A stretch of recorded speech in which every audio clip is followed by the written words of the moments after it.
Hello guys, அகமதாபாத்துக்கும் இந்தியாவுக்கும் செட்டே ஆகாது போல. 2023 வேர்ல்டு கப்ல நம்ம ஃபைனல்ஸ் மட்டும் தான் தோத்தோம். அதுவும் அகமதாபாத் கிரவுண்ட்ல. இப்போ அதுக்கப்புறம் 2024 T20 வேர்ல்டு கப் ஜெயிச்சோம். சாம்பியன்ஸ் டிராஃபி ஜெயிச்சோம். ஒரு மேட்ச் கூட தோக்காம சிறப்பா வந்துட்டு இருக்கோம். இப்பவும் எல்லா மேட்ச் ஜெயிச்சு சூப்பர் 8க்கு நுழைஞ்சுட்டோம். அப்படின்னு பார்க்கும்போது, சூப்பர் 8ல மேட்ச் சவுத் ஆப்பிரிக்கா கூட அகமதாபாத் கிரவுண்ட்ல தோல்வி அடைகிறோம். இது அகமதாபாத் கிரவுண்டுக்கு இந்தியா அணிக்கு ஏதோ இருக்கு போலயே. இப்போ வர ஃபைனல்ஸ் வேற அகமதாபாத் கிரவுண்ட்ல தான் நடக்க போகுது. என்ன திருப்பியுமா அந்த மாரி தான் யோசிக்க வேண்டியது இருக்கு.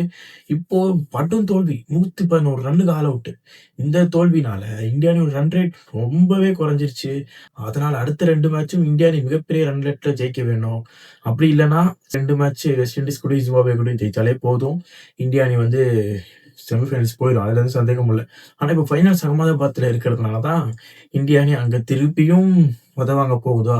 அப்படின்ற ஒரு கொஸ்டின் மார்க் இருக்கு. நமக்கும் அகமதாபாத்துக்கும் செட் ஆக மாட்டேங்குது. இந்தியா அணிக்கும் அகமதாபாத்துக்கும் அது ஏன்றது புரியல. அத மாற்றி அமைக்க முடியுமா? இந்த உலகக் கோப்பையிலன்றத பொறுத்து வந்து பார்க்கணும். அப்படி மாத்தி அமைக்கணும்னா, டீம் இந்தியா பிளேயிங் 11லயே பல மாற்றங்கள் பண்ண வேண்டியது இருக்கு. அபிஷேக் சர்மா சரியா விளையாடல. திலக் வர்மா சரியா விளையாடல. அதுக்கப்புறம் அக்ஷர் பட்டேல் எதுக்கு இன்னைக்கு டிராப் பண்ணாங்கன்னு தெரியல. இந்த மாரி பல குழப்படியான ஒரு விஷயங்கள்லாம் இருக்கு. சஞ்சு சாம்சன் திரும்பி வரணுமா? அப்படின்ற ஒரு கொஸ்டின் மார்க் இருக்கு. என்ன பொறுத்தவரைக்கும் சஞ்சு சாம்சன திருப்பி கொண்டு வரலாம். அவரோட பெர்ஃபார்மன்ஸ் நல்லா தான் இருக்கும்னு நான் நினைக்கிறேன். அதனால ஜிம்பாப்வே மேட்ச்ல நெறைய மாற்றங்கள் நம்ம எதிர்பார்க்கலாம். நெறைய மாற்றங்கள் இல்ல, ஒரு 2 மாற்றங்கள் எதிர்பார்க்கலாம் அப்படின்னு நான் நினைக்கிறேன். நீங்க என்ன நினைக்கிறீங்க? அகமதாபாத்துக்கும், இந்தியா அணிக்கும் ஏதோ ஒரு கனெக்ஷன் இருக்குப்பா அப்படின்னு நீங்க நினைக்கிறத மறக்காம கமெண்ட் பாக்ஸ்ல கமெண்ட் பண்ணுங்க.